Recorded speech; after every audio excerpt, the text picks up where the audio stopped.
sulit bagi kami untuk menghidupkan nilai-nilai yang terdapat pada setiap acara agar mudah dipahami dan ditangkap oleh para penonton. Sehingga sudah menjadi tugas kami untuk menyelaraskan semua elemen yang ada. Elemen perlengkapan, elemen properti, elemen kostum, dan yang lainnya. Sehingga tidak adanya pertengkaran di antara elemen tersebut. Dan akhirnya pun muncul sebuah integrisasi yang alami, menjadi satu kesatuan. Tim dekorasi sendiri mempunyai tantangan khusus. Pertama, bagaimana cara kita membingkai sebuah pagelaran seni ini dengan nuansa islami yang sangat kental tapi tidak berat di mata, alias nyaman. Selain itu, kita mendapatkan masalah-masalah dalam pekerjaan itu sudah pasti. Bagian dekorasi kami dipaksa bagaimana caranya kita bisa mengeksplorasikan kreativitas kita dalam berbagai hal, maupun itu dalam background, baleho, bahkan properti yang paling kecil pun harus kita bikin kreativitas bagaimana itu harus bisa bagus. Dan juga pengalaman bagaimana cara kita membuat sket dengan segala kondisi yang ada dan tuntutan yang ada, dan pemilihan warna yang cocok dengan konsep kita yang ada, dan juga pembagian kerja yang pas pada tim dekorasi kita sendiri. Kita juga terdidik tidak hanya dalam bagian kita bagaimana mendekorasikan suatu background, tapi terdidik dalam bagaimana kita harus menjaga satu perasaan satu sama lain. Di bagian kostum itu tidak semudah yang saya bayangkan. Mulai dari mencari data, kostum, atribut, dan properti, itu sangat susah dan membutuhkan jihad yang ekstra. Di sini saya mendapatkan pelajaran yang berharga, yaitu pelajaran bertanggung jawab dan pelajaran untuk bersikap dewasa. Telah kami menunjukkan bahwa meskipun dengan segala keterbatasan, kita bisa melakukan yang terbaik. Berbagai banyak cara yang kami lakukan untuk meluaskan sebuah inspirasi dan inovasi yang cukup luar biasa. Kami memerlukan sebuah musyawarah yang sangat panjang waktunya. Dari waktu yang minim dan acara yang banyak, yang pastinya kita harus masukkan semuanya. Itu tidak akan mungkin. Maka harus ada yang di-cut dan harus ada yang dikolaborasikan. Membuat penonton itu selalu terfokus pada acara, yaitu untuk mengatur alur cerita dari yang bagaimana nanti ada titik klimaks yang membuat orang itu punya kesan pada akhirnya. Saya waktu PG itu berdiri di belakang ketua PG. Apapun yang dikatakan ketua PG, berarti saya juga harus bicara seperti itu. Istilahnya di sini kita saling membackup gitu. Rasa senang, iya. Bahagia, enggak sih. Yang pastinya rasa syukur. Kenapa?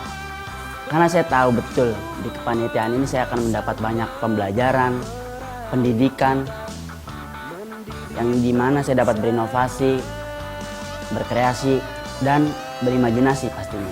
Kepanitiaan itu bukan suatu hal yang dapat dibanggakan, tapi adalah suatu hal yang harus dipertanggungjawabkan. Jadi tarian Sintu Poso ini asal kata dari Sintu Maroso, yang artinya persatuan yang kuat. Jadi secara tidak langsung, tarian Sintu Poso ini adalah sebuah identitas dari masyarakat Poso, bahwasanya masyarakat Poso itu mempunyai sebuah tarian daerah yang mana untuk mempersatukan kebersamaan mereka. Tarian ini adalah tarian yang unik, yang mana yang setelah saya teliti dari sejumlah tarian, itu belum ada tarian yang menggunakan tongkat mini yang gerakannya lucu atau unik. Maka dari itu saya memilih untuk tarian ini bisa disajikan di panggung gembira. Jadi untuk tari Aceh tahun ini kita memberikan 2 persembahan untuk panggung gembira 2015 ini. Yang pertama, kita ambil dari kuantitas. Kita memiliki cukup banyak personil tari Aceh ini. Kita memiliki personil yang lumayan banyak, sekitar 150 orang. Jadi untuk tari Aceh ini kita pengikutnya bukan hanya orang Aceh saja, tetapi kita memiliki orang-orang dari Pulau Jawa, Pulau Sumatera, Pulau Sulawesi, dan pulau-pulau yang lainnya ikut turut berpartisipasi dalam tari Aceh ini.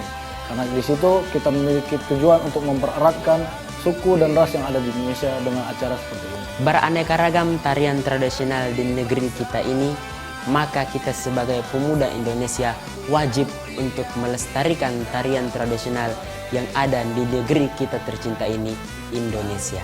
Dan bangsa Indonesia lah yang membesarkan kita. Maka dengan panggung gembira kita ingin menunjukkan bahwa Indonesia masih bisa bangkit dan Indonesia masih bisa untuk menunjukkan identitas dan jati diri bangsa negara kita ini. Semua apa yang kita lihat, apa yang kita dengar, dan apa yang kita rasakan menjadi sebuah pendidikan. Kayak kami telah berkata kepada kami bahwasanya panggung gembira itu akan mendidik santri menjadi tuan di negeri sendiri.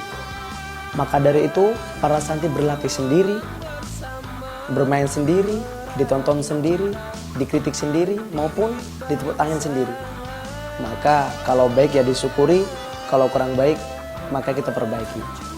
Kata-kata inilah yang membuat kita siswa akhir kelas 6 berkuar-kuar, bersemangat untuk mensukseskan acara Panggung Gembira 2016 ini. Tapi yang namanya identitas adalah harga mati dalam panggung gembira ini. Walaupun dengan segala improvisasinya, dengan segala imajinasinya, dengan segala kreativitasnya tidak meninggalkan identitas kita yang hakiki, bahwasanya kita ini santri dan berjiwa pesantren. Ini adalah salah satu cara, salah satu peringatan untuk menegakkan peradaban Islam di Indonesia, bahkan di dunia ini. Karena kita memahami bahwasanya mendekat kepada Allah, berjalan di atas jalan Allah, dan menegakkan kalimat Allah adalah satu-satunya solusi di kehidupan yang fana ini. Dan sebagai santri, kitalah yang memulainya. Kita awali di sini, di surga satu menara.